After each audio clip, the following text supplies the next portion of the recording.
Good afternoon, everybody, uh, and welcome to today's webinar, Unlocking Private Sector Investment for Green Infrastructure, Lessons from African Cities.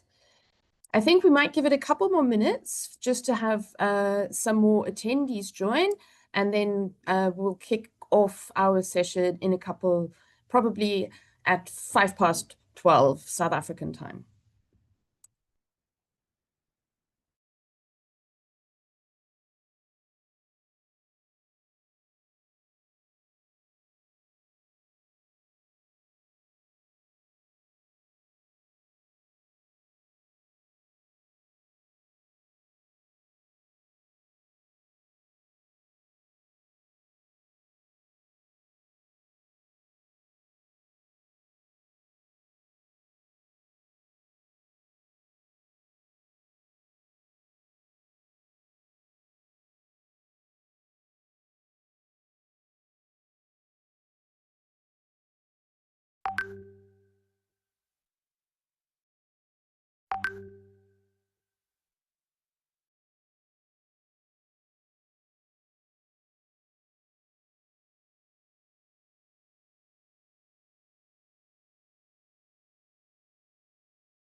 Great stuff. So I think let us then get started. So good afternoon, everybody. My name is Ursula Wellman. I'm the Manager for Biodiversity and Nature at ICLEI Africa, and I'll be guiding us through today's session. Now, today's session has been made possible because of the work we are doing in Africa through our Urban Natural Assets project. The project is in its 11th year, or rather delivering impact in its 11th year. And if we can go to our next slide, please, Ruby, then we can see how the project has evolved from its initial UNA Africa into UNA Rivers, UNA Coasts, UNA Resilience, the most recent phase focused on resilience and restoration for life with the human rights-based approach, and where we are now in what we fondly call UNA Plus, where we are embedding and scaling for impact. But today's session, as I have shared, is looking at how do we unlock private sector investment for green infrastructure and learning from lessons from African cities. Now, it is my real pleasure to introduce you today to our diverse group of experts, including city practitioners, finance specialists, researchers, and development partners. So I would like to just go to our speaker slide and briefly introduce our speakers. And today we have the privilege of being joined by Ms. Saleha Lockwood, an independent advisor and the founder of Inspiring Sustainability, Dr. Rahul Alfaro Pelico, a senior researcher, a research fellow at the Lancaster University, and Ms. Moko Mataba, a climate finance specialist at the Development Bank of Southern Africa, then Mr. Johan Lubbe, who heads up the Water Partnerships Office at the Department of Water and Sanitation, that is also part of the DBSA, and then Mr. Bernard Otieno Owang from Kisumu City in Kenya, heading up their City Directorate of Environment, and Mr. Bongani Zungu from the City of Cape Town, who is at the moment the current chair of the TNC Invasive Committee. Now, before we begin and hear from today's experts, just a bit of housekeeping. So please keep your microphones muted during our presentations, and then use the Q&A or chat function if you have any questions at any time. We'll aim to address as many as possible during today's session. So feel free to use the chat, sharing reflections and or resources. So our objective for today is really to explore how African cities can mobilize private sector investment for ecological infrastructure through innovative models like public-private partnerships and blended finance. We'll hear from real-world examples, unpacking enabling conditions and discussing how to create supportive frameworks at the local level. Now, to set the tone, let's start with a short video, learning a little bit more about what our Urban Natural Assets project is about.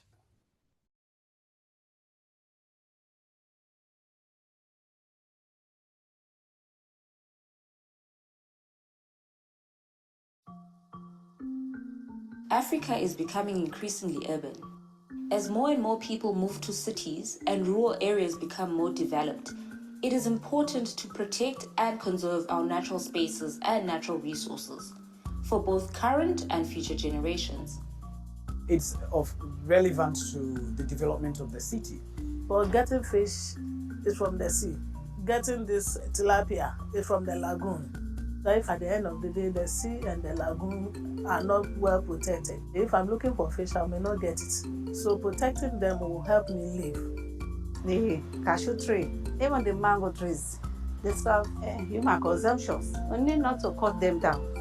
When it cuts one, plant one. Making sure these trees are well protected so that we'll enjoy it, our children to come. Many of us in African cities closely rely on urban nature for our livelihoods, from fishing and firewood to construction materials, tourism, and other economic activities, and for religious and spiritual purposes. Nature can even provide solutions to many of our urban issues. The carbon emission we have in our society cannot be controlled if we have more trees. Water is life. If it is really purified and it is really maintained, you can use that as a drinking water. It can also help in agriculture. When these trees grow, they can provide shade for people who goes and comes down. Our welfare is therefore deeply connected to the well-being of nature. The latest phase of the UNA program, UNA Resilience, has been working closely with community and leaders in Bow City and Cape Coast to share, learn about, and co-design nature-based solutions. Using a human rights-based approach, the project builds capacity to preserve, conserve, and tinker with urban nature to ensure that it can continue to support and provide livelihoods for the current needs of communities and well into the future. The workshops has helped me as an authority of the community to know my rights. It's a novelty having the UNA project in the Bow City. Bow City is 85% or so wetland oriented. This morning we went to the community to really see the effect of man's activities on the wetland. City Council planted some trees around the society, and because of the construction works, people are massively cutting down these trees. If we don't maintain the wetland properly, will end up having problems. Urban nature, the nice things that I see should be protected. And because of lack of education, it ends up going waste. We have gained so much from ICLE, especially the Bow City Council, bringing all of these data to the city. Now we know the number of wetlands we have, the number of trees we have in our communities. I'm really motivated. It's very educative. I learned a lot. Una Resilience aims to reshape our everyday interactions with nature through multiple stakeholder lenses, including community members, policymakers, urban planners, traditional leaders, teachers, parents, and young people. How we act now to protect our urban natural assets has a direct impact on the lives of future generations. How will you take action for urban nature in your city today? Thank you very much, Ruby, for sharing the video. I mean, I still just love seeing the images of, the work done in Cape Coast and in Bow City. And obviously to really see how can we support that work, further by potentially unlocking, further financial support, tapping into the private sector. Now, to ground today's discussion, as I had said, we are joined by Dr. Raul Alfaro Palico, the Senior Research Fellow at Lancaster University, who will today provide a global perspective on local green public-private partnerships and blended finance, and highlighting specifically their relevance for African cities. So, Raul, over to you. Thank you so much, Ursula. I hope everybody can hear me okay. Good morning, everyone. So first of all, thank you, ICLE, for inviting me to this very important webinar. As Ursula mentioned, my name is Raul Alfaro Pelico, and I'm a Senior Research Fellow at Lancaster University. My research focuses mostly on the barriers to investment in sustainable infrastructure, with focus on the power sector, but also urban, waste, water, industry, municipal, and transport sectors.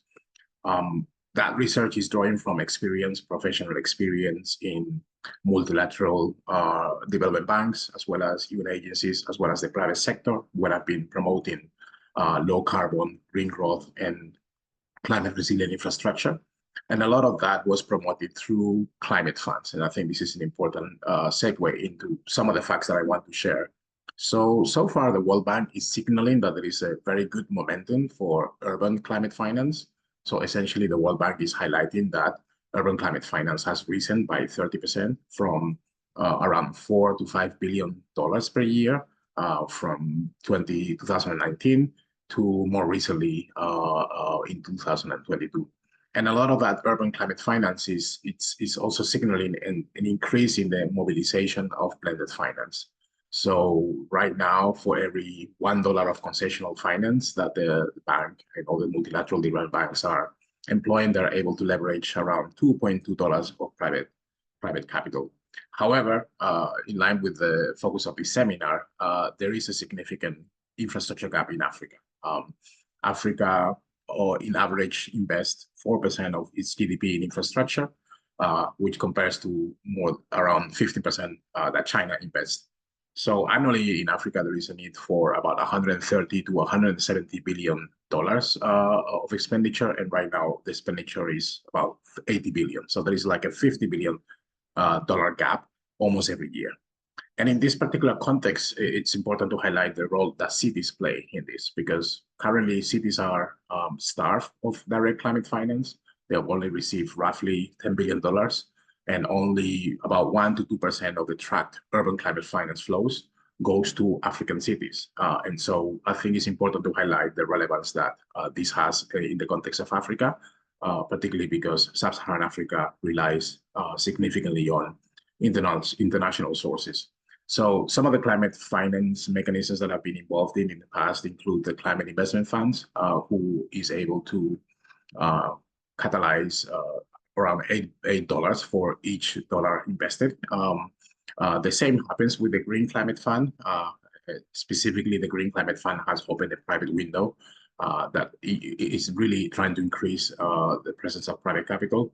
And then the Global Environment Facility has cumulatively invested around $7 billion across more than 2,000 projects in Africa. However, the number, so like the amount of financing, it's really small. Now, it's important to downscale climate financing into nature finance because right now what we see is that around $200 billion have been directed to nature-based solutions globally.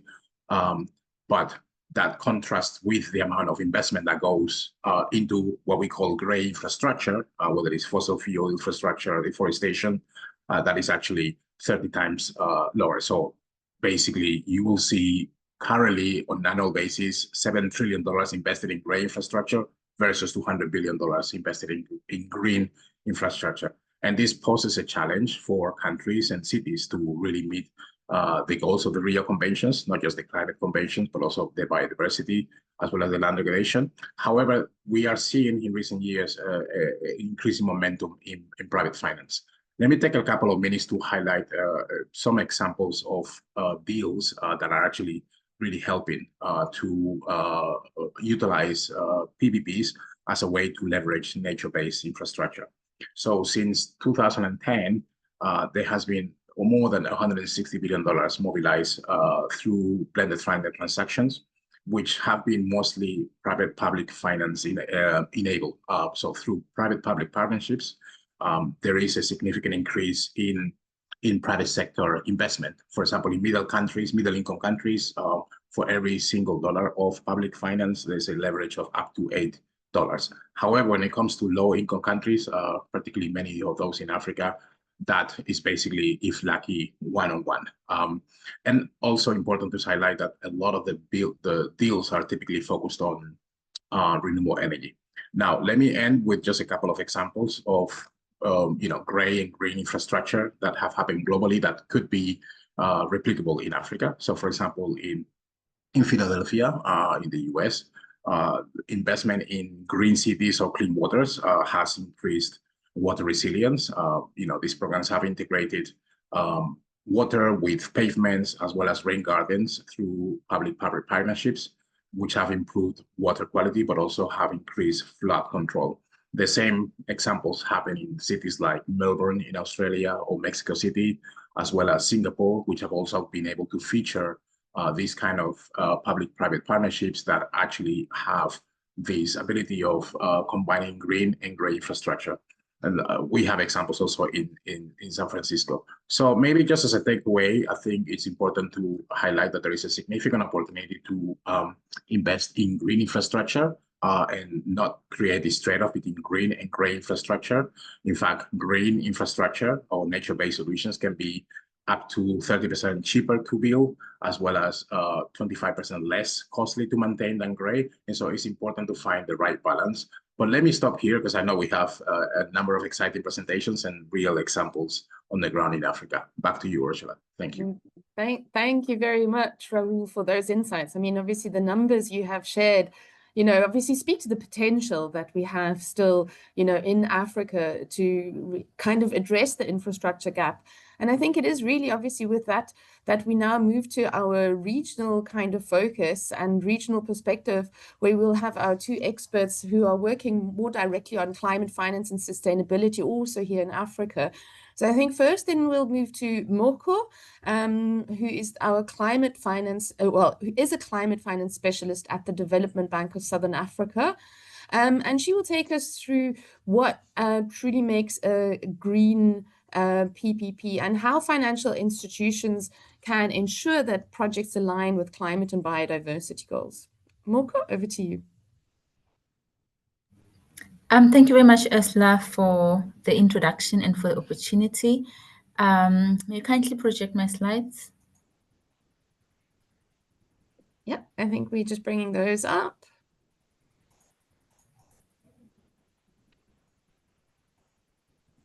Okay, perfect.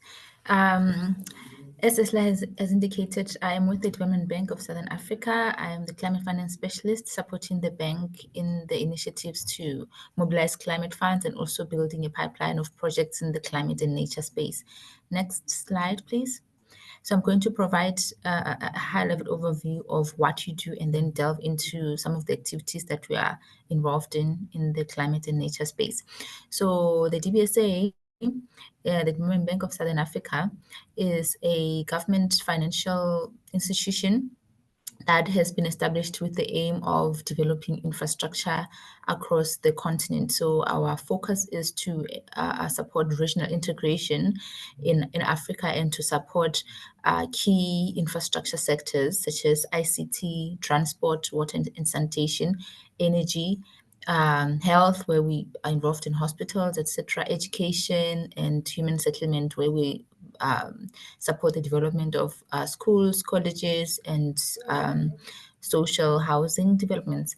And the bulk of our book, next slide, the bulk of our book sits with the public sector, so which predominantly is municipalities, cities, and about 40% of our book is in the private sector. So we work very closely with the municipalities, with the governments, as that is our key target market. And we're involved pretty much across the entire value chain of project development. We work with municipalities to develop bulk infrastructure plans.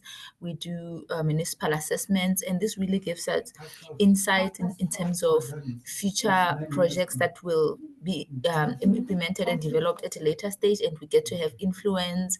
And from a climate and nature perspective, it's also a good opportunity for us to ensure that infrastructure plans and municipal plans embed climate and nature elements so that it becomes easier for us to provide the required investment down the value chain.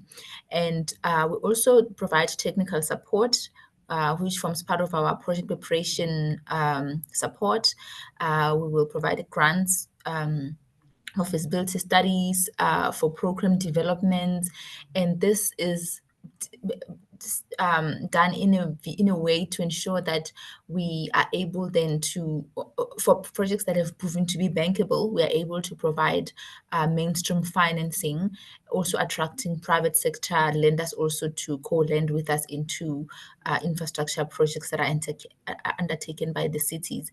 And from a financing perspective, we've got a wide variety of products that we offer. We provide senior debt instruments, junior debt instruments, we provide guarantees, equity finance. So there's really flexibility in terms of the products that you offer, and it also allows us to conduct our project finance structuring efficiently, tapping into these different financial products that we have in mind. And I also need to emphasize that the financing that we provide we follow the project finance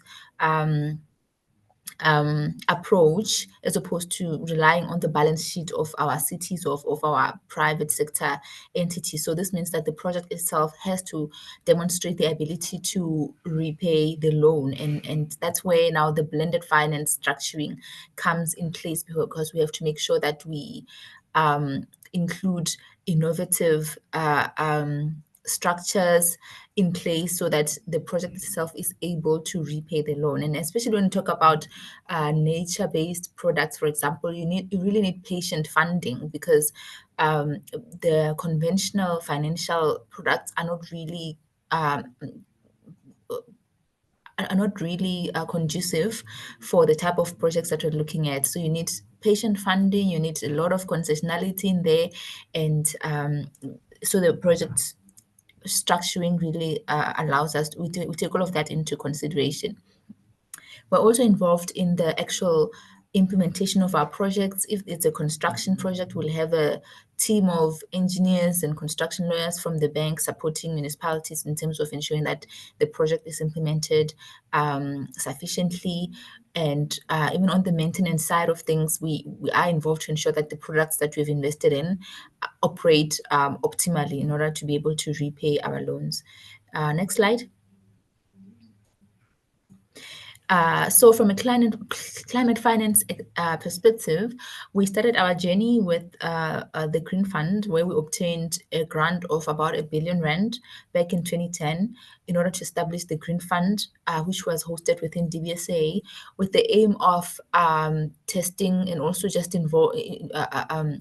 participating in the climate space. And it wasn't the term climate finance was not popular back then, but our government trusted us with testing the waters and also just building traction in this space, which really assisted us to get accreditation with a number of global climate finance institutions from which now we are now able to access funding.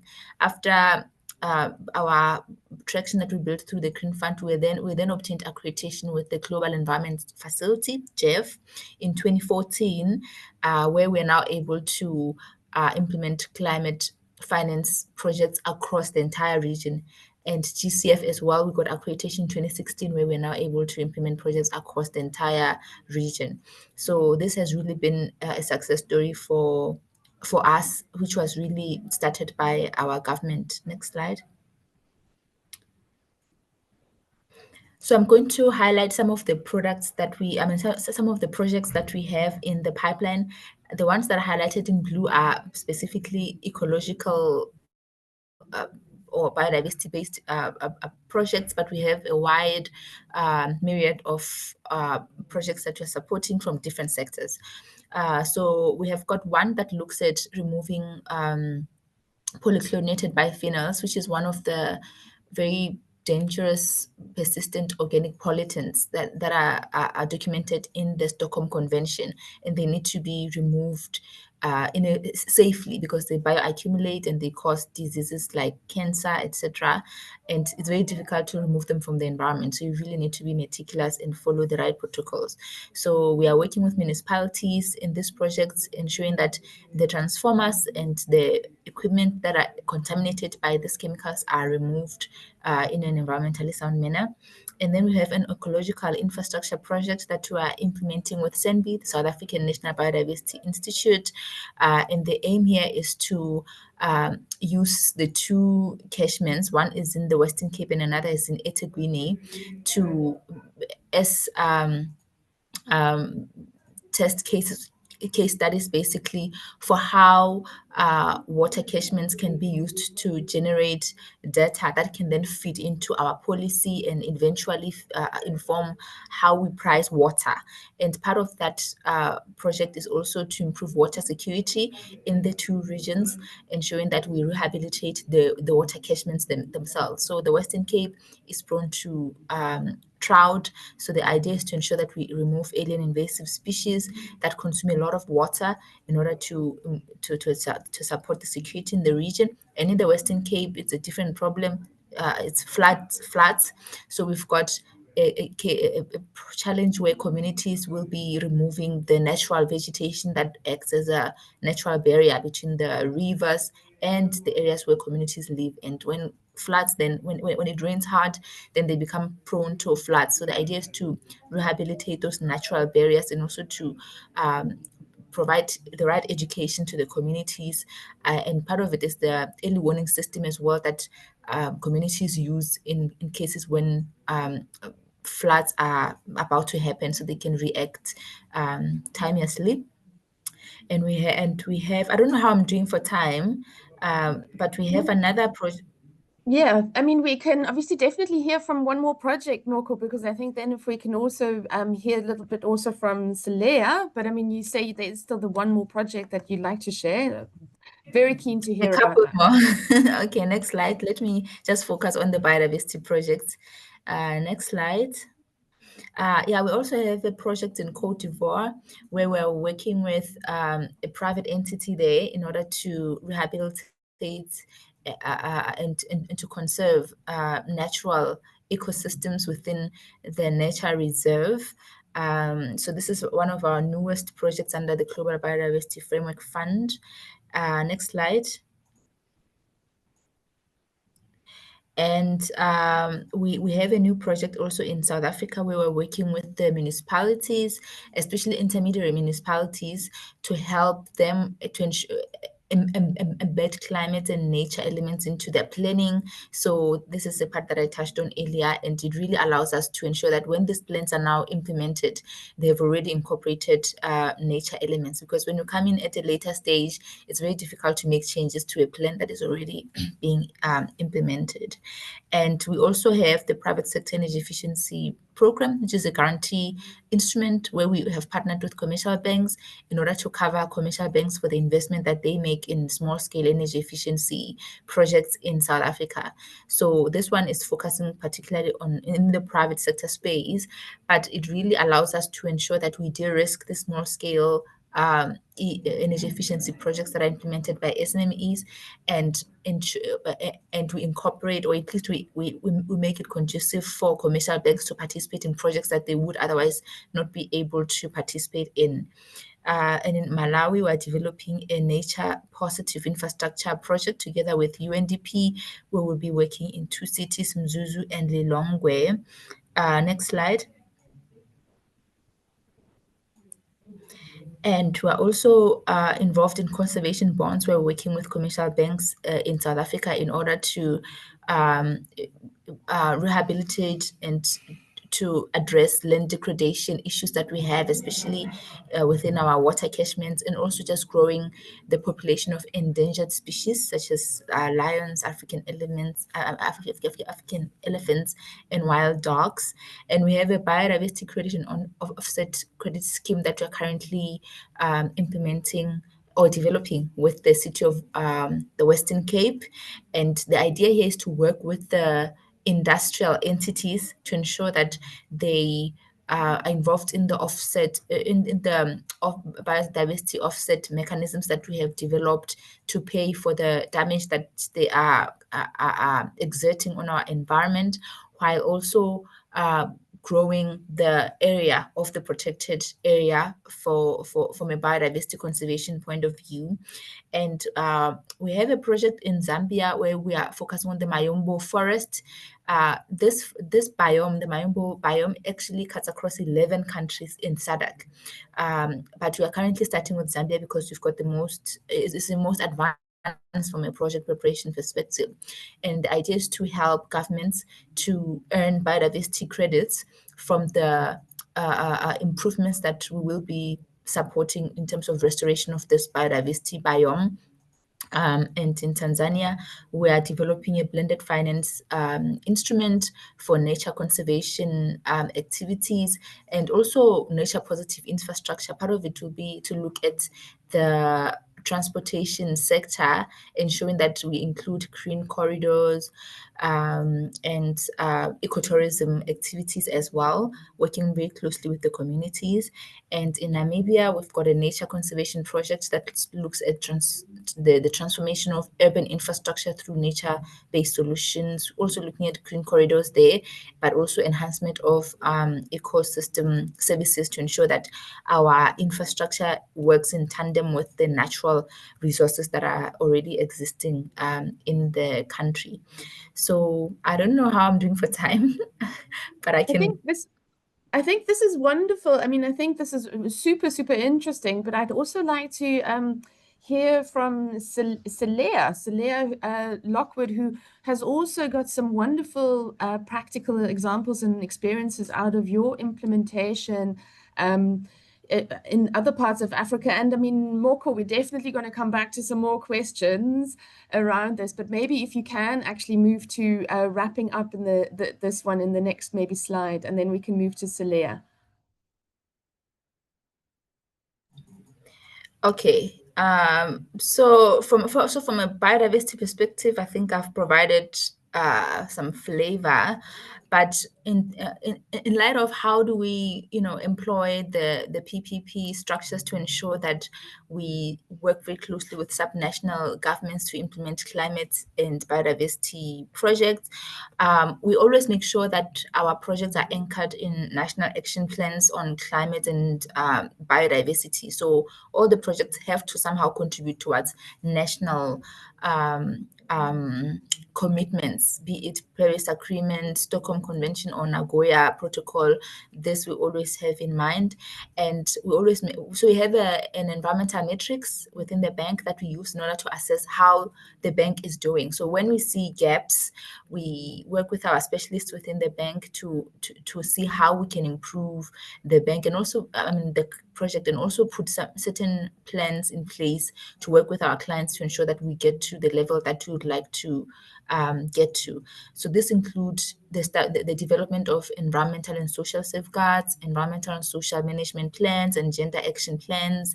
And we also develop integrated grievance and redress mechanisms to ensure that the communities that we work with, they are able to have a way to voice out their concerns if there are any concerns, and their insights are always taken into our projects throughout the entire project implementation phase. And from a from a blended finance perspective, the aim is to de-risk projects and to attract private sector capital into the projects that we support. And we always embed credit enhancements features to make the projects bankable, such as providing longer tenure, because some of these projects really need patient funding. And this becomes attractive to the commercial banks because then it means that they will be able to be paid out earlier, sooner out of the projects, because projects typically don't want to stay in, commercial banks typically don't want to stay in projects for a long time because that's risky for them. So we do provide that credit enhancement feature. And also the from a pricing perspective, the interest rates that we offer are much lower than what you typically get from the market, because we blend with concessional funds from the GCF and from the JF, which really becomes attractive to our clients, and also makes projects that would otherwise struggle from a repayment perspective become more bankable. And we'll also take subordinated positions, allowing the commercial banks to take senior debt, senior positions in the projects, which lowers the risk for them, and will incorporate credit risk sharing instruments such as guarantees where we see fit is required by the project. And we also always use this public-private partnership models, especially where we work with government, because from an implementation perspective, private sector gives us the opportunity to be more agile, to be more innovative, and to ensure that the projects are implemented successfully. So we always do partner with the private sector in implementing projects that are undertaken by the municipalities themselves. Thanks. I'll pause there. Thank you very much, Moko. And I have seen that we already have a question in our question and answer panel, which we will definitely get to. But I think thank you for the rich insights from obviously what the Development Bank of Southern Africa is doing. So I'd like to also kind of shift to you now, Celia, because I think so much of what Moko has already kind of touched on, I know we have spoken in our experience in preparation about your personal experiences, and I know many of these have touched on some of these elements. So over to you to share a bit more around how obviously, public-private partnerships and potentially blended finance can complement each other, to mobilize resources at subnational level. Thank you very much, and thank you to Muko for all those examples. So my experience is really from having an evaluation process of 600 projects over 7 years at the International Renewable Energy Agency when the Abu Dhabi Fund for Development was providing concessional loans. So that was a particular time period, and there were a lot of lessons learnt there. And most of the projects that were submitted for requesting financing through this facility were from countries in Africa. So there are 2 points I wanted to make, and they're part of the work that I continue to try to do, which is one that, and you've touched upon this as well, Mukho, the importance of looking at a systemic and holistic approach to designing projects. And secondly, what's intricately related to that is a collaborative approach, which is to design community being involved, and that's also with regard to coordinating financing and implementation and impact.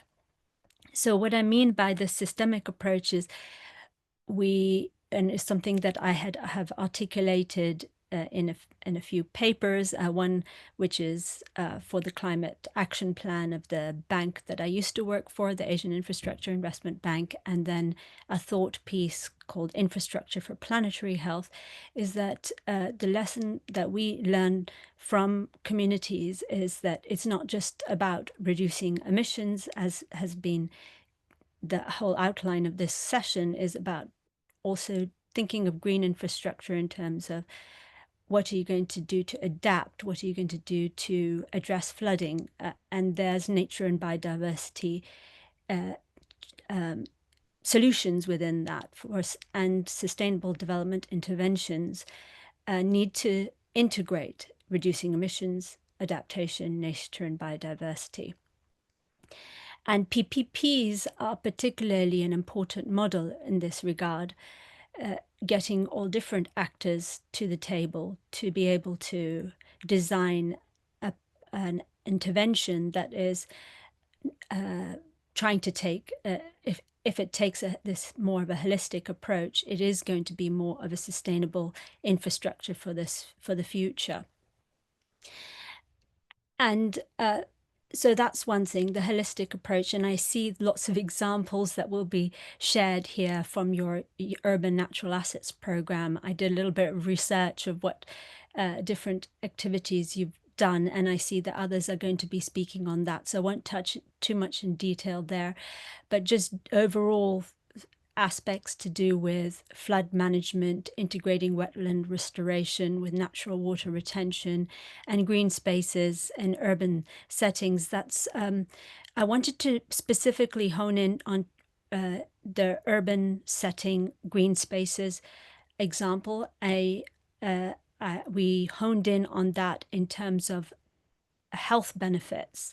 And I also saw that DBSA's focus is also on health. And this is an important aspect that we try to also economically looking at the value of interventions from a planetary health perspective and human health perspective may be a way also to get different types of financing to the table.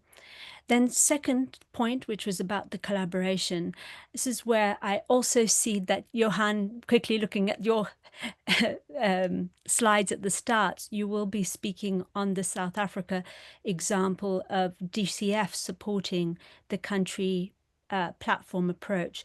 So I'd like to share with you all a CCFL paper, which is led by the Climate Policy Initiative as well, where we've tried to translate the country platform approach to the subnational level. And now that the GCF has even published a paper to support this type of effort, it's a way of supporting bottom-up collaboration, mobilizing finance, and getting the funders to change the way they coordinate and coordinate better. A lot of the lessons learnt that I had in that 7-year period was countries having to interact with all different sources of funding and then having to reproduce documentation and project preparation for each separate entity. And this is where a coordinated PPP with different funds and in the context of a country platform at a subnational level supported by GCF might be a good model. And I see that there will be an example spoken of later. So I'll just quickly share the CCFL link. So those are my two main points: systemic approach under PPPs and a collaborative approach, and can speak to further details later. Thank you. Thank you very much, Saleha. I mean, I think that whole collaborative approach really speaks to, as you've already picked up, what urban natural assets has been about, in our kind of many years of working with the respective cities. And I think it's a wonderful segue, as you already said, to move into practice, to learn, obviously, from the work that has been part of our Urban Natural Assets project, but also from other cities. But I'd like to first go to you, Bernard. As we've shared, you are the head of the City Directorate of Environment for Kisumu City in Kenya. And I believe you will also share your own experiences with implementing local level public-private partnerships. And I know, you've also brought in some enabling policy frameworks to support green infrastructure. So I'm very excited to hear what you have to say. Over to you, Bernard. Thank you very much, Sola. Can they project my presentation? Sure. I think let's see if we can get that up. Let me All get right. it up. Thank you.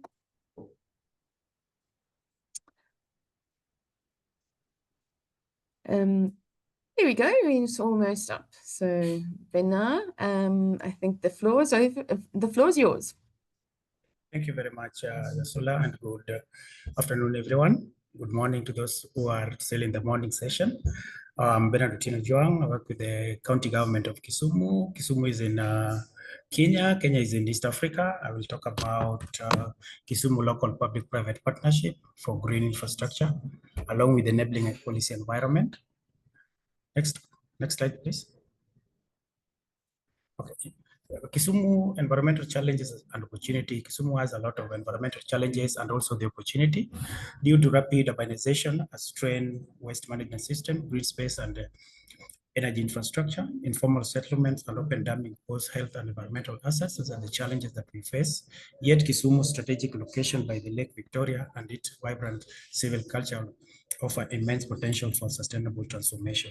The city is uniquely positioned pioneer inclusive, climate resilience, urban development in Kenya. Next. Role of PPP. I will talk also about the role of PPP. PPP as a powerful tool to bridge the resource gap and accelerate innovation. It also enables co-creation between government, private sectors, and community, turning environmental challenges into economic opportunity. Now, one of the projects that we are doing as a PPE is we have done a lot of turning waste into jobs. This is a waste project that we have done with together in collaboration with the UN Habitat and other sectors. This was very important because at least it helped in increasing the livelihood and also sustainable waste management within the Kisumu. We have also done the solar lighting programs in Kisumu under the PPP, where most of the streets, most of the marketplaces and other urban areas are being adopted and implemented by the private sectors under the PPE. Next. The purpose of presentation is to showcase Kisumu local PPEs model that are driving green infrastructure and inclusive growth, to highlight the enabling policy framework, both county and national, that support this partnership, to inspire replication, scale up, and strategic alignment with the Kenyan sustainability goals. That is the purpose of my presentation. Next. So, okay, one of the projects which I've talked about, which we have done under the PPE within the Kisumu is turning waste into job, which is a public-private partnership between the UN Habitat and the Kisumu. The waste through this partner, we have come up with the waste recovery centers, which help in the circular economy and also creation of the jobs. Next. Then also under the waste management, we have what we call the tech-enabled waste solution. This is also the technology that we are partnering with a company known as MTACA that is helping us to digitize, to come up with a digital platform for waste management data, and also enhancing the tracking and accountability of the efficiency of the waste management within the city. These are also how we are doing it under the PPE with MTACA as an organization. Next. Then under waste, also we have what we call the organic waste, which also we are doing with Stawi. Stawi is another organization that convert organic waste into organic manure and also use the level for animal feedback, that is a black soldier fly. As a city, what we are doing is currently we have provided this organization with the land. We are also providing them with the raw material, that is the waste that they need to do this. And this is we are doing. It's also really helping us to manage our waste because 75% of our organic is also of our waste is organic. So this is really helping us under the PP. Next. Then I can also talk about the restoration of the Auji River, which is a project that we are doing in collaboration with GIS, UN Habitat, and also ICLE, I can say also play a major role in this. This is where we do the ecosystem rehabilitation and community engagement and sustainability. So this is also helping us to deal with our urban natural resources, which is the river. And this is we are doing with is a 6 kilometers, I think, stretch as a pilot that we are doing together with the UN Habitat, GIZ, and also the ICLE play a very vital role in this. Next. Then advocacy against open burning and waste. These ones also we are doing together with the practical action and GIZ and other waste stakeholders, where we are championing for safe waste disposal, public education policy, advocacy, and also we have come up with a transformative action plan to eliminate open burning and dumping. I think we were coming with the Africa transformation action to eliminate open burning, which we presented to the AMSE, and it was adopted. I think I share with the Yasula about this. Next. Then under the urban greening and beautification, Kisumu, we have a program that we started in 2020. We call it the Transforming Kisumu City Initiative through enhanced urban aesthetics. So this one we are doing with the corporate sectors, where each and every corporate sector that work within the Kisumu adopt either roundabout, adopt the garden, the streets, or open spaces where they beautify for a certain period of time, which is 5 years. They maintain, we come up, we co-design together, we co-implement together, then we work with other stakeholders, and they finance that in totality. So this one has been done very well in Kisumu. Also under the urban afforestation, this is also where we are, the private sectors are adopting, like now the green corridor. If you're coming from the Kisumu airport to the CBD, there is a green corridor that has been allocated. I think it's a 7-kilometer stretch. This one also has been adopted by the private sector, where they have done a lot of beautification in that place. They maintain, they work with the tree vendors, the local community, that place, which they pay and help in the maintaining of that area. Then also we have other conservation areas like Kajulu Hill, where has been also adopted by another private sectors. They have almost planted 500,000 trees in that areas, and it's a continuous process. They work with the community to ensure that this is a successful. Next. Then we also have parks in Kisumu. I think we have 8 parks. Out of these parks, we used to manage the parks as a government, but as you know that the resources sometimes is limited, and maintaining this park to the standard which is required was also kind of very difficult. So we decided that we work with a private institution to manage this park for efficiency.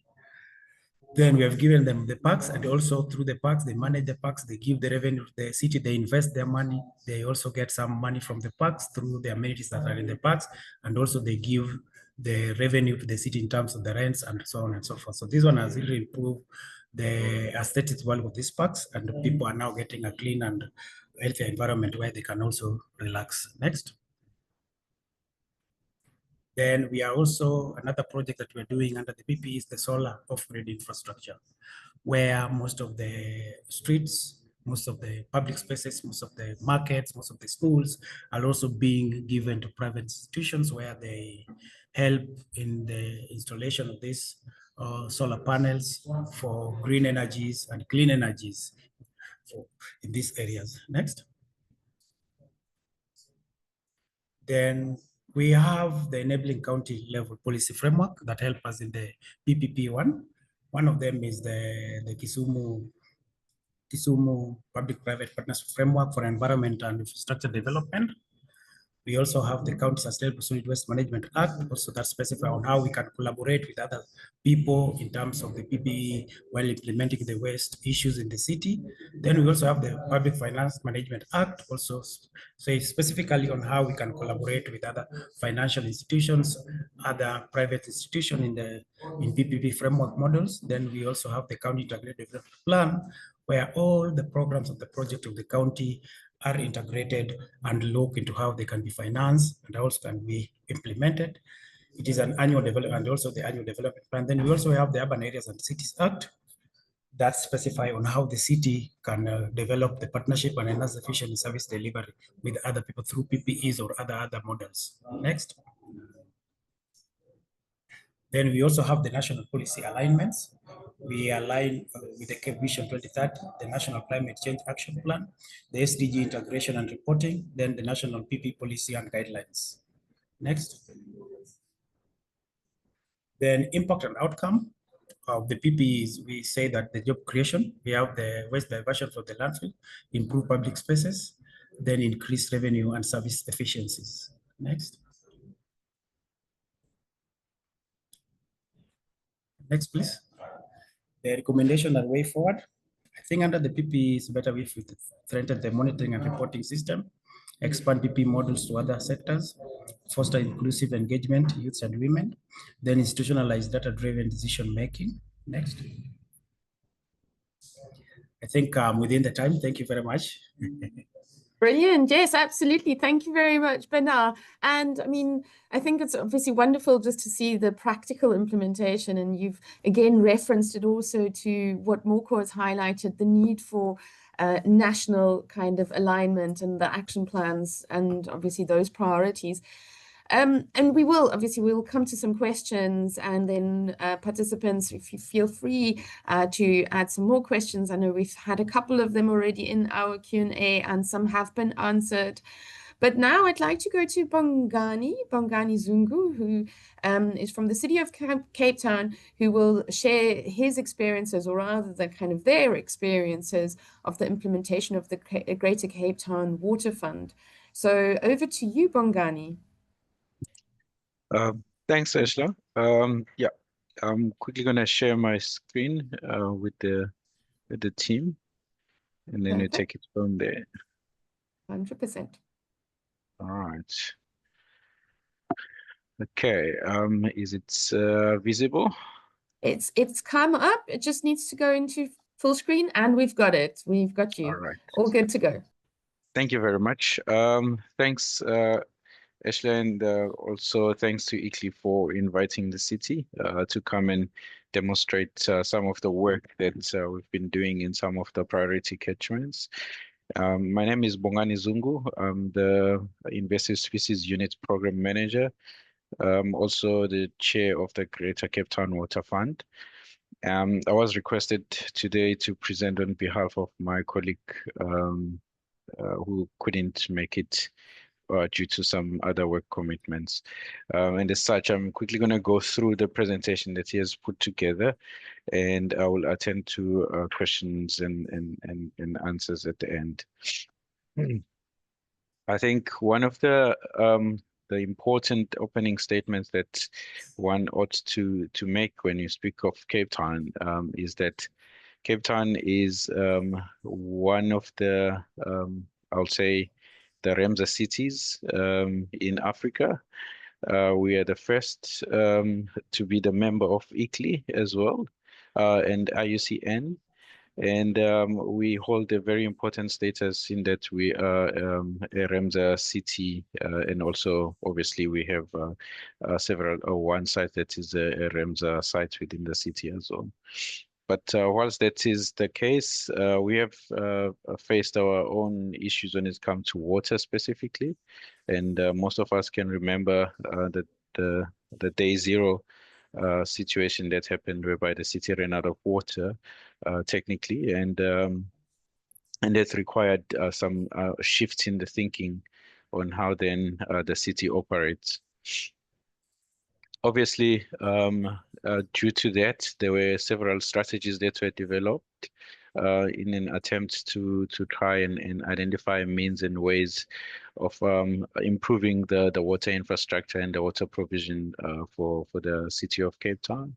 And our the Cape Town water strategy, basically, in terms of the scorecard and the reporting, it specifies exactly how much water in the catchments has to produce, and it's interesting to note that most of the catchments that are supplying the city of Cape Town with water are not within the jurisdiction of the city of Cape Town. So it's important that when we operate in those catchments, we formulate working partnerships with our neighboring municipalities.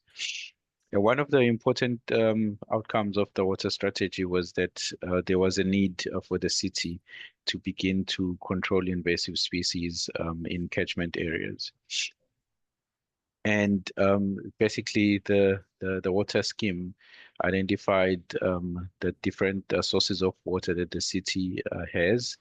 And if one looks at the production, the augmented water production that each catchment areas produce, one can easily see that the introduction of the management of invasive species has led to an increase of the available augmented water for the city. If one looks at 2021, where the city was sitting at 2.5 megaliters per day of augmented water, in 2024, 2024, we're somewhere around 18.9 megaliters of augmented water due to the introduction of the invasive species clearing. And so in 2018, in partnership with the Nature Conservancy, the city looked at different models on how to improve the provision of water from the catchments. And the case study around the management of invasives basically indicated that whilst it's going to be an expense or quite a cost at the beginning to clear alien plants, the benefits attached to that will increase as the years goes by. And basically on the graph indicates how that cost, if one looks at the initial cost, which is quite high right at the beginning, and then that's dropped as the years goes by. That was because 2/3 of the catchment areas were invaded with invasive species, and that there was a need, obviously, to invest in the control of invasive species in those areas. And the scenario was that if there's nothing done in the catchments by 2045, basically the city will actually double its water losses. And that's basically would have been detrimental for the survival of the city or for its functioning going forward. There are a couple of reasons for that.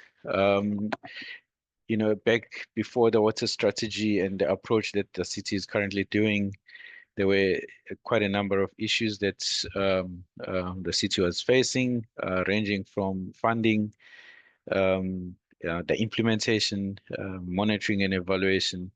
And if one looks at funding, there was too much reliance on government funding, and the funding obviously was inconsistent.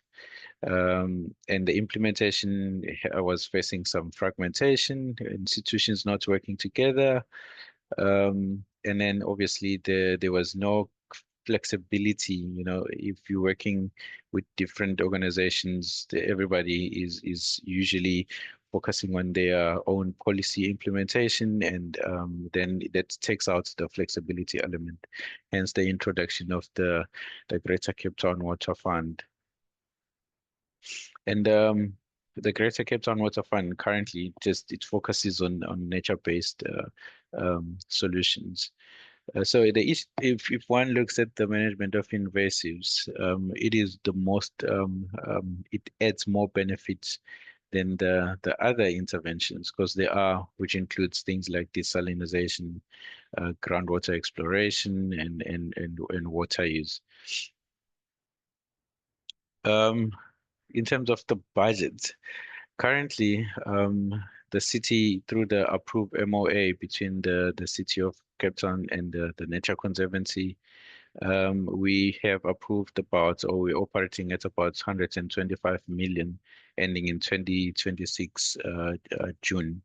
That looks at, say, for instance, about 50 million that was utilized in the 2021-22 up to 2022-2023, and that amount went down to 25 million in the 23-24 and 24-25. And the reason being that there are now winds in the catchments and that the densities are dropping, hence the investments are also dropping as well, which is technically what one strives for when you undertake invasive species control. This is just one of the images of some of the images of the work that has been done up in the catchments.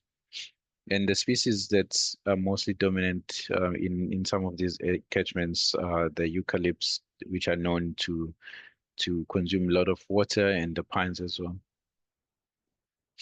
So the Greater Cape Town Water Fund basically is a platform where it's almost a partnership between the city, the NGO, and which also allows the NGO to look for private sector investment into the management of the catchments. And currently, we're looking at a cumulative yield of about 3.7 megaliters of water per day that is being produced by in the catchments just by introducing the Greater Cape Town Water Fund. So, and that the fund came up with a number of strategies on how to prove it. As I've mentioned earlier, that some of the issues that the city was facing were also linked to the reporting and to prove the efficacy of the work that has been done. And through the fund, there are strategies that have been introduced, which also includes the digital open source for investors and the city to, which is live, which indicates where the work has been done and how much work has been done, and everybody can access that information. And it's live, it's real-time information. Basically, that gets updated on monthly basis. And as I've said earlier, when one undertakes the invasive species control, it is expected that initially the costs will be high, but one expects that as time goes by, the cost will then drop a bit. And this graph clearly indicates that by the increase in the follow-up work, which is also an indication that the city keeps on investing on the work that has been undertaken. And as, I mean, one knows that if you let go of the initial investments that you've done through initial clearing, the sites basically reverts back to initial work, which then which increases the cost of maintaining the catchments. So far, in terms of the priority of clearing in the priority catchments, we're looking at about 58,000 hectares have been cleared. Of that, about 31.7 was initial work. In the Atlantis area, we're looking at about 5.2 thousand hectares of work that has been done. And of that, we're looking at around 1.9 hectares of work. And in the Steenbras area, you're looking at about 9,000 hectares of work that has been cleared. And of that, about 4.3 thousand hectares is initial work. And in terms of the water replenishment, the water yield that has been received so far, we're looking at about 17.52 billion liters of water per year. And which then led to the stream flow increase of about 33 billion liters per year. So it's quite indicative that the work that has been done in the catchment is producing or yielding the expected result. So some of the images on the clearing operations on the left-hand side, that's like a forest of pines and eucalypts, a combination of that. And on the right-hand side basically indicates the post-clearing work that has been done. If you look at the history of Vermeershoek, for instance, one can clearly see how thick the pine forest was in 2017, and currently this is how the Vermeershoek catchment looks like. It's amazing work that has been done there. Indeed.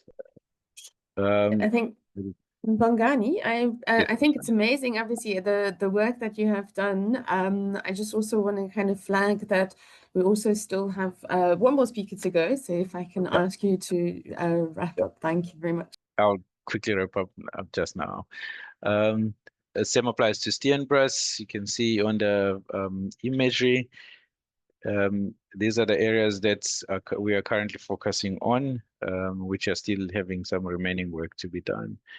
And these are the post images of the work that were done in Steenbras.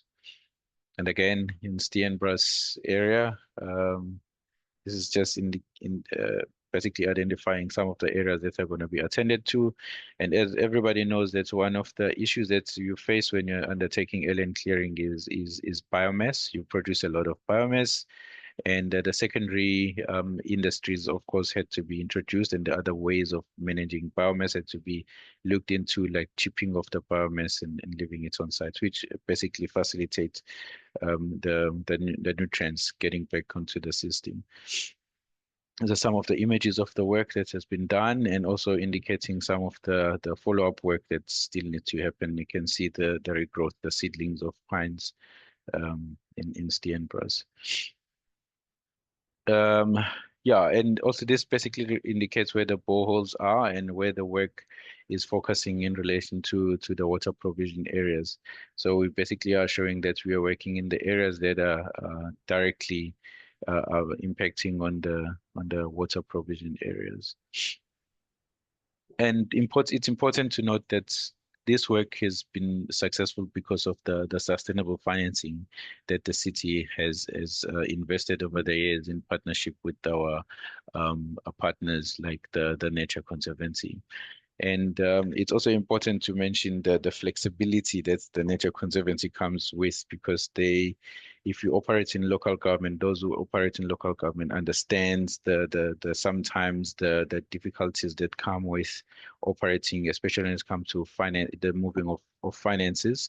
However, if we have an organization like the Nature Conservancy, they are able to be agile and move quicker, responding to the needs. And yeah, that's all from my side. Thank you. Brilliant. Thank you very much, Bongani, for obviously kind of really showing what public-private partnerships in practice can achieve, you know, together. And I think with the water focus that you have already highlighted, it's a great opportunity to come now finally to Johan Lubbe. He heads up, or rather is the head of the Water Partnership Office, which is housed within the well, supported by the DBSA and part of the Department of Water and Sanitation. So over to you, Johan, and I think you'll be sharing about your water reuse program and obviously what it is that you are doing there. So I'm keen to hear what you would like to share today. Yeah, thank you very much, Ursula, and good afternoon, everybody. I'm going to quickly tell you about the water reuse program of South Africa. I have to maybe just apologize up front. I've got more slides than my time allows, so I'll go through it quickly, but we'll share the slides, the deck as well. So I think just by way of introduction, the Water Partnerships Office was established as a joint initiative between the Department of Water and Sanitation, the Development Bank of Southern Africa, and SALGA. And it's created really to try and create opportunities for private sector to support government with water service delivery. Now, the role of the office is firstly to develop standardized programs. We've got 6 standardized programs, and I'll share them with you shortly. And then what the idea with the standardized programs is to develop standardized models, documentation, approaches, so that we don't have to reinvent the wheel every time we do a project. And then secondly is to support with the preparation, the design and structuring of projects. So municipalities would approach us, we will support with the design of these projects, the preparation of the projects within the various programs. We're not a bank, so we don't invest into projects. We assist with the structuring, the design of projects, and then gets it ready for private sector to participate. These are the 6 programs that we have. Firstly, a non-revenue water program, which is designed to assist municipalities to reduce their non-revenue water. A water reuse program, which I'll talk to a bit more. A wastewater treatment program to assist with the upgrading, refurbishment and rehabilitation of wastewater treatment works. A non-sewage sanitation or water efficient sanitation program to leverage and support the large-scale adoption of new sanitation technologies. A seawater desalination program, and the management contracts program. So a bit more detail on the reuse program. So the DBSA is an accredited entity to the Green Climate Fund, and we secured funding firstly for the design of a water reuse program. And secondly, we went back to the GCF and they approved $235 million to support the water reuse program and water reuse projects in South Africa. At the time, it was the largest adaptation project approved by the GCF, so we're quite proud and excited about that.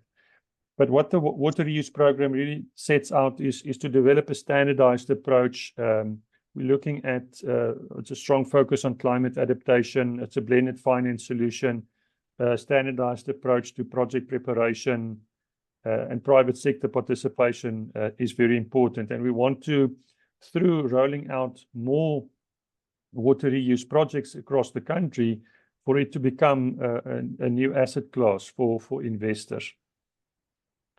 I'm not going to go into too much detail on why we have to reuse water. South Africa is amongst the driest countries in the world, and we're often losing that resource. And there's extreme opportunity or ideal opportunity for us to extract maximum value from what's often referred to as a waste resource. So one can reuse the water for either potable use, industrial or agricultural use. We can generate energy, we can beneficiate the sludge. An important here, and I think the benefit of this type of project is that there are clear revenue streams in these products, and as opposed to often in nature-based solutions where there aren't clear revenue streams, which makes the financing of the projects much more difficult. The structure, I think these types of projects lends itself to a project finance or a PPP type of structure where we'll approach the private sector. They will be responsible for the EPC and the O&M and also bringing finance to the table, and then looking at a blended finance solution. So a certain debt to be raised. We want to attract funding from the private sector through your senior debt, your commercial banks, asset managers, institutional investors, pension funds, and then the subordinated debt coming from DFIs, and we've got some funding from the GCF, as I'll show shortly. So the funding that we have from the GCF is twofold. There's a grant component, which of $35 million, which we can use to prepare projects, to do feasibility studies, to build a pipeline of projects. And then there's a $200 million concessional loan component, which goes into as part of a blended finance structure to unlock other subordinated debt, unlock private sector investment into the water reuse projects. Looking from a GCF lens, we have to demonstrate the climate angles. So we develop detailed eligibility criteria for the projects. Firstly, we have to demonstrate that the water insecurity is largely driven by climate change and climate vulnerability. And from there, we apply secondary criteria, looking at more technical areas. And this allows us to then know which projects are eligible for further support from the GCF. I'm not going to go into the details there. Just quick.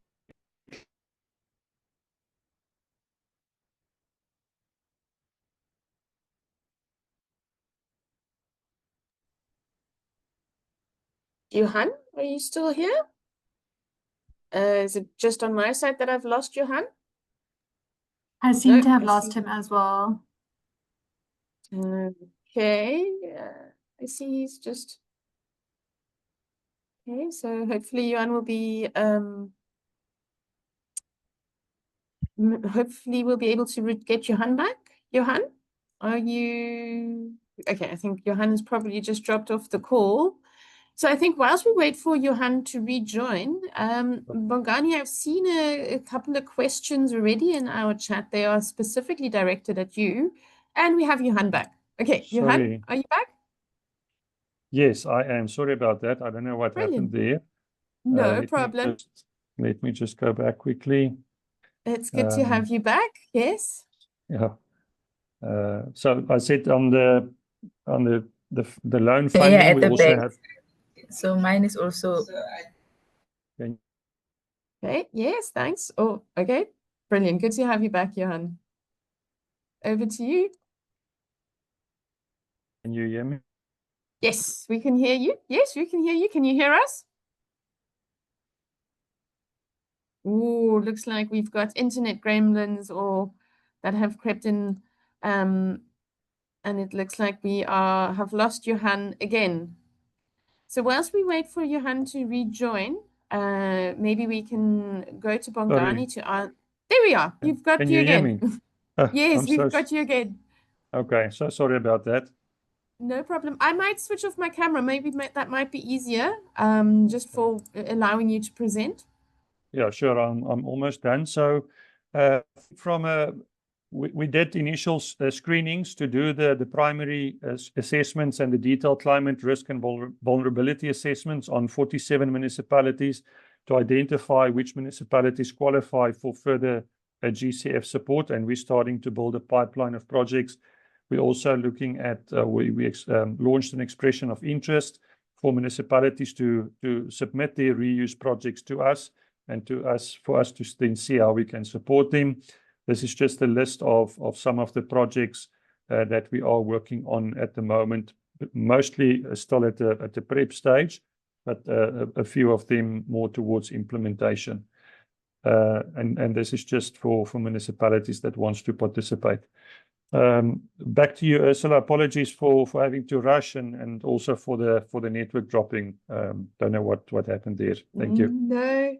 No problem whatsoever. And I mean, I think more on my side, apologies for having to make everybody rush, because I think what is already evident from all of the information that has been shared is that it's a hugely interesting space. I mean, to see obviously how, you know, a public-private partnership is put into action to really drive water reuse. And I mean, the comment you made, Johan, I think the reference around how MBS is sometimes harder to kind of invest in because of some of the financial returns. And I think we're increasingly obviously seeing that.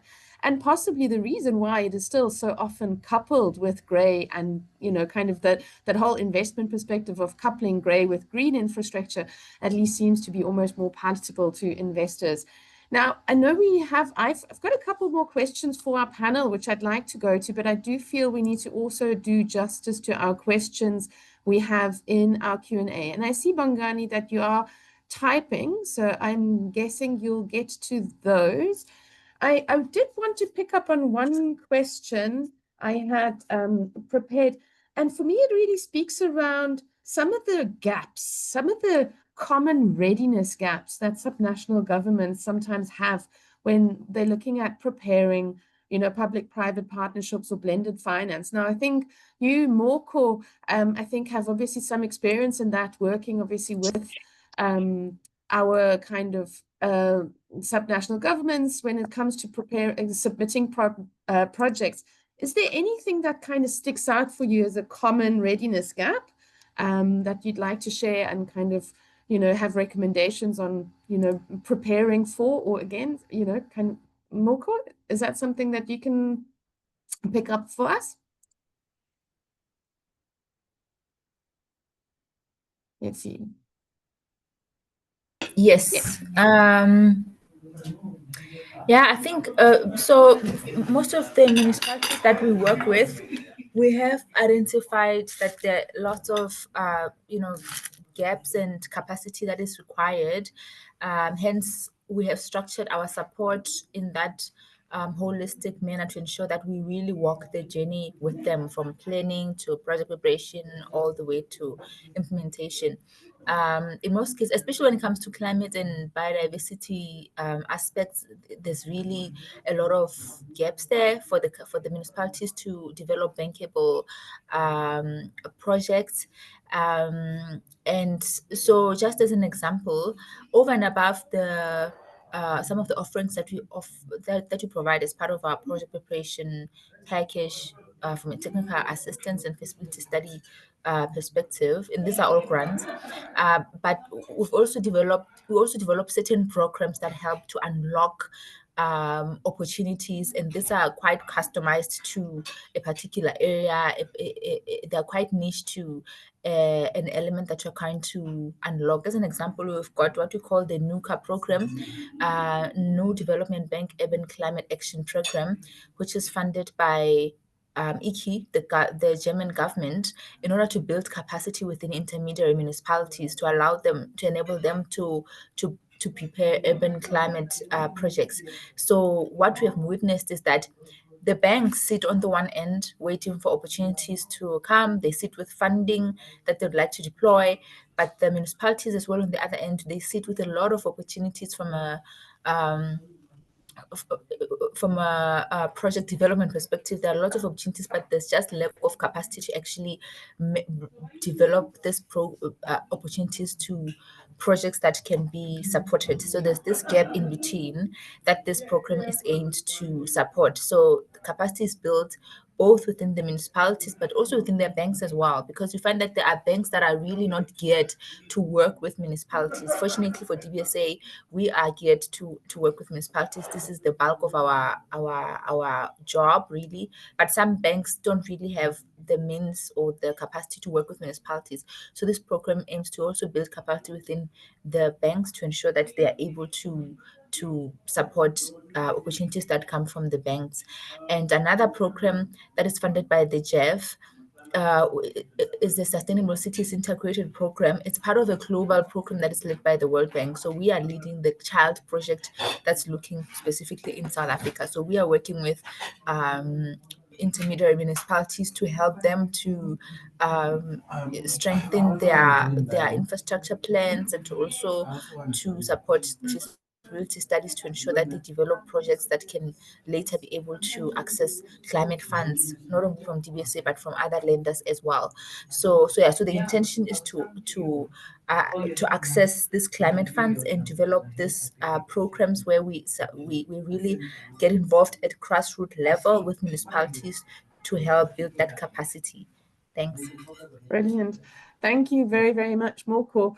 And I mean, we have so many more questions, to be very honest. I've seen one in the chat that I really would like to get to, and that's the question from Anita, who speaks around, or rather asks, having noticed the funding envelopes reference seem really big, which is obviously fantastic, but wondering for municipalities who have smaller concepts to pilot or looking for funding that obviously has a smaller envelope, how do you have tips for or what tips do you have for these situations? And this is a question really to all panelists. So I don't know if there's anybody specifically who'd like to pick up on that question.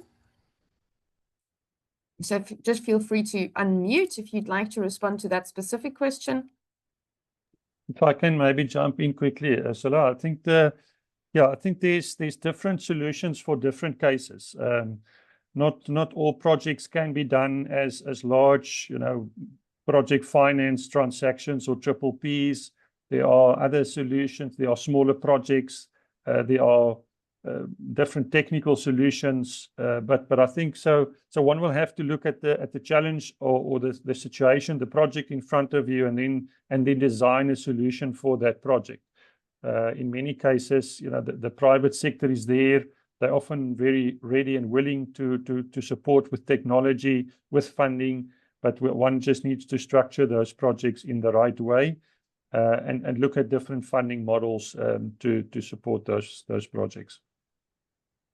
Brilliant. Thank you very much, Johan, for that, obviously, that insight. And I think it's one that I think, looking at the time, we are very much running out of time. But I do want to go back to each one of you and really ask you, in light of all of this, what would be your one the golden nugget lesson or advice you would want to give a city, to how to either structure these projects or, how to avoid any kind of pitfalls. And I'd like to come back to you, Raul, to kick us off with the short reflection. Your golden insight, your golden thread. What would you recommend a city do, or rather avoid? Yeah, thanks, Ursula, and it was great to hear from all panelists. My key takeaway is, value nature or the green infrastructure in the same way that you value the gray, the brick and mortar, the cement. I think whether cities are large or small, to the extent that they start allocating costs and also valuing nature, they'll see not only the costs, which I think is something that oftentimes is hidden, but also the benefits, which I think in many of the examples today, we've seen how mangroves and other nature-based solutions actually not only reduce the cost of flood prevention, but also increase the economic benefits. So that's my key takeaway. Thank you. I think a wonderful insight. Obviously, that collaboration, grey-green again. Celia, I'd like to hear what would be your advice? You've also worked across the globe. So what would you recommend or to our cities? I think that one thing is the access to financing at the municipal urban level sometimes doesn't have all the different sources that the country level may have. So that's where, again, talking about structures where, because as Johan said, you have different, the important thing is that if you have different sources of revenue, you're actually trying to encompass a broader set of stakeholders. So that is something in my initial intervention I didn't emphasize, but that is part of what's important in these, in so-called, we're calling it this platform, but it's coordination across ministries and then at the municipal level. That coordination and critical element of you're all trying to achieve an overall plan. The challenge is that there are different plans. There's the biodiversity and nature plan, there's a NDCs, there's national adaptation plans. And therefore, I see there's an opportunity with GCF having an envelope.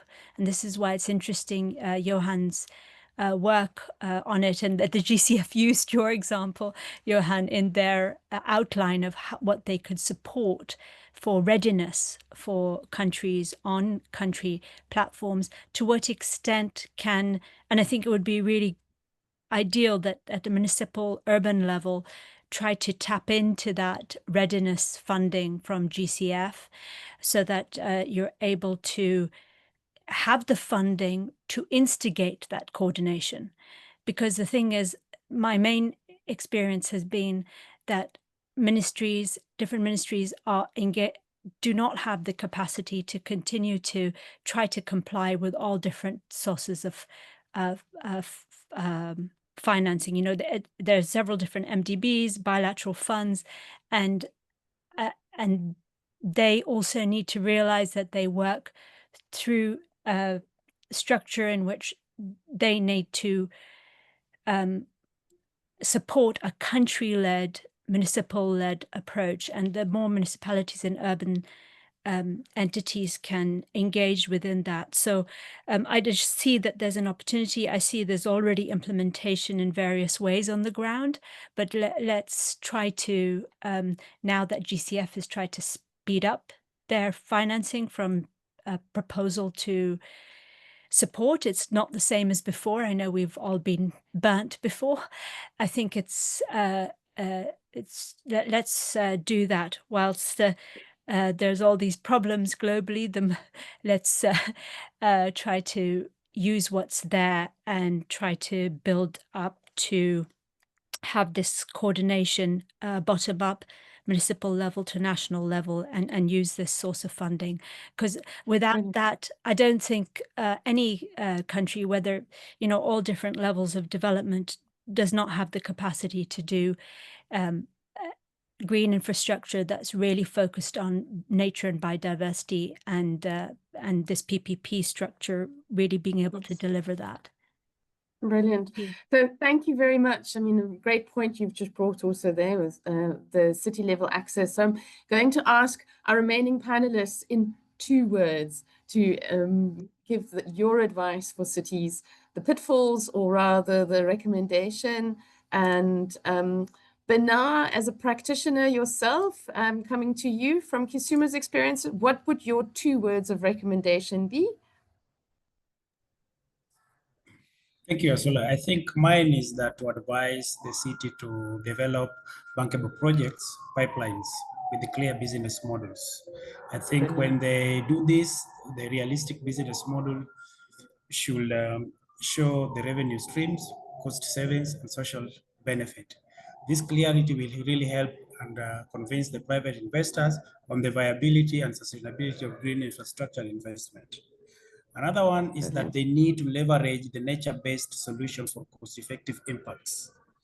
The nature-based solution enhance resilience, reduce cost, and improve social and environmental outcomes. Thank you. Absolutely. I couldn't agree more with you. And then Johan, your 2 words, your recommendations, your golden nuggets. Yeah, I think 3 things to do: project preparation, project preparation, project preparation. Money is not our problem. We need bankable projects. So get the right advisors on board, help them plan your project properly and structure the projects, and that will allow you to implement. Thanks, Ursula. Brilliant. Thank you so, so much for those insights. Yes, I mean, we obviously hear this so often, but yes, we can't hear it enough, I guess. Moko, your 2 words? Thanks, Ursula. So from my side, I've noticed that most cities face a myriad of problems at the same. It's like a cocktail of problems at the same time.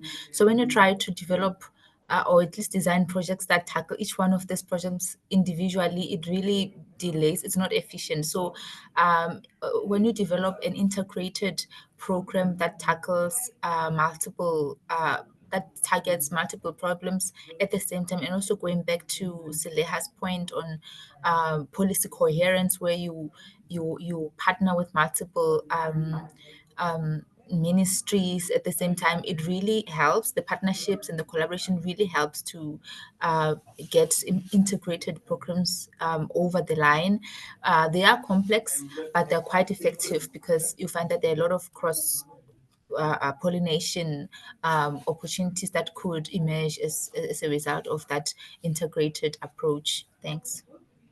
Absolutely. 100% spot on. And I mean, we keep hearing these same words: systemic, holistic, integrated. And I think that's also what today's session's been about. Bongani, you have the honor of the last final 2 words before I close. And I realize we started 5 minutes late, so I feel okay to keep you 2 more minutes for Bongani to share your last 2 words, please. No, thanks, Ashla. I think from our side, the biggest take home is that there has to be a political will to ensure that these projects persist, and to ensure that funding is made available, and also to maintain that funding all throughout the lifespan of the project, which includes the follow-ups and the maintenance. Another one is that sometimes the solutions are not sitting within your area of influence. It's important to look further than the problem that you're facing right in front of you and include other people. The catchment areas for the city of Cape Town are not within the city of Cape Town, and they're sitting higher up in the catchments, sometimes in other municipalities or in other conservation bodies. So there is a need sometimes to even change the way you operate in terms of the policy, to be able to be flexible to spend monies and maintain projects outside of your area of jurisdiction. Data is very important, and it's for us, for practitioners. I know that we move so fast when we're maintaining projects, but collect data and start right at the beginning of the project, because that's the only way for you to be able to paint the picture going forward of whether you are succeeding or whether you are being successful or you are hitting a snake. The pitfalls that we usually face at local government is an attempt to compare or balance service delivery and nature conservation or environmental management. They are not competing, but they are complementing each other. And if one succeed, the other one will also succeed as well. If you maintain your biodiversity infrastructure, or ecological infrastructure, you are able to provide ecological services to your constituency. And it is not an idea, a good one, to say you're going to move funds from biodiversity conservation to just maintaining your society, because ultimately you'll run out of resources to maintain them. Thank you. Thank you very much, Bongani, for those final insights. And I think everybody will agree with me that our speakers have, wrapped up the kind of key takeaways of the session so brilliantly. And I would just like to actually take an opportunity to thank each one of you, speakers, participants, every one of you, to have given of your time, to have given of your insights and your lessons. It's been a real rich session. I'd like to also thank obviously our funders and partners who make this, made all of this possible. And with that, I'd like to close today and thank you all for your eager participation and the rich learning, and wish you a wonderful rest of the afternoon. Thank you and goodbye. Thank you. Thank you. Thank you. Bye.